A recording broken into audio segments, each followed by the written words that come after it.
ಭಾರತದ ತಮಿಳುನಾಡು ರಾಜ್ಯ ರಾಜಕಾರಣದಲ್ಲಿ ಕ್ಷಿಪ್ರ ಕ್ರಾಂತಿಯನ್ನೇ ಮಾಡಿದ ಉಲಗ ದಳಪತಿ ಇಳೆಯ ದಳಪತಿ ಜನನಾಯಕ ದಳಪತಿ ವಿಜಯ್ ಮುಖ್ಯಮಂತ್ರಿ ಆಗೋದಕ್ಕೆ ಕೌಂಟ್ ಡೌನ್ ಶುರುವಾಗಿದೆ. ಎಲ್ಲವೂ ಅಂದುಕೊಂಡಂತೆ ನಡೆದರೆ ನಾಳೆ ಮುಖ್ಯಮಂತ್ರಿಯಾಗಿ ವಿಜಯ್ ಪ್ರಮಾಣ ವಚನವನ್ನ ಸ್ವೀಕರಿಸ್ತಾರೆ. ಕೇವಲ 10 ಸಂಖ್ಯೆ ಕಡಿಮೆ ಇದೆ. ಆ 10 ಹೇಗಾದ್ರೂ ಮಾಡಿ ಅವರು ಮ್ಯಾನೇಜ್ ಮಾಡ್ತಾರೆ ಮತ್ತು ಅವರು ಮುಖ್ಯಮಂತ್ರಿ ಆಗೋದನ್ನ ತಡೆಯೋದಕ್ಕೆ ಯಾರಿಂದಲೂ ಸಾಧ್ಯ ಇಲ್ಲ ಅಂತ ತಮಿಳುನಾಡಿನ ಜನ ಹೇಳ್ತಾ ಇದ್ದಾರೆ. ಹಾಗಾದ್ರೆ ತಮಿಳುನಾಡಿನಲ್ಲಿ ವಿಜಯ್ ಮುಖ್ಯಮಂತ್ರಿ ಆಗೋದಕ್ಕೆ ಇರುವಂತಹ ಆ ಒಂದು ಸಮಸ್ಯೆ ಏನು? ರಾಜ್ಯಪಾಲರು ಏನ್ ಹೇಳಿ ಕಳಿಸಿದ್ದಾರೆ?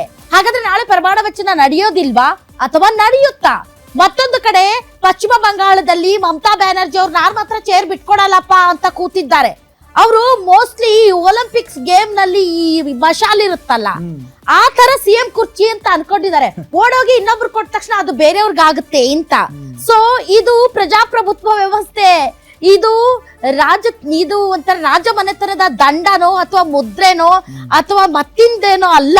ನಾನು ಹಿಡ್ಕೊಂಡು ಕೂತ್ರೆ ನಾನೇ ಇಲ್ಲಿ ನನ್ನ ಸ್ಥಾನಕ್ಕೆ ಯಾರು ಬರಕ್ಕೆ ಸಾಧ್ಯ ಇಲ್ಲ ಅನ್ನೋದಕ್ಕೆ ಮಮತಾ ಬ್ಯಾನರ್ಜಿ ಅವ್ರು ಮಾತ್ರ ನಾನ್ ಮಾತ್ರ ಸೀಟ್ ಬಿಟ್ಕೊಡಲ್ಲ, ನಾನ್ ಮಾತ್ರ ರಾಜೀನಾಮೆ ಕೊಡಲ್ಲ ಅಂತ ಕೂತಿದ್ದಾರೆ. ಸೊ ಈ 2 ರಾಜ್ಯಗಳು ಇಡೀ ರಾಷ್ಟ್ರದ ರಾಜಕಾರಣದ ಗಮನ ಸೆಳೆದಿದ್ದವು. ಎರಡೂ ಕೂಡ ಅಷ್ಟೇ ಕ್ಯೂರಿಯಾಸಿಟಿಯನ್ನ, ಅಷ್ಟೇ ಥ್ರಿಲ್ಲಿಂಗ್ ಆಗಿ ರಾಜಕಾರಣ ಅಲ್ಲಿ ನಡೀತಾ ಇದೆ. ಹಾಗಾದ್ರೆ ಈ ಎಲ್ಲಾ ಬೆಳವಣಿಗೆಗಳು ಸೇರಿದಂತೆ ಇನ್ನಷ್ಟು ಸುದ್ದಿಗಳನ್ನ ನಿಮ್ಮ ಮುಂದೆ ಇಡ್ತೀವಿ.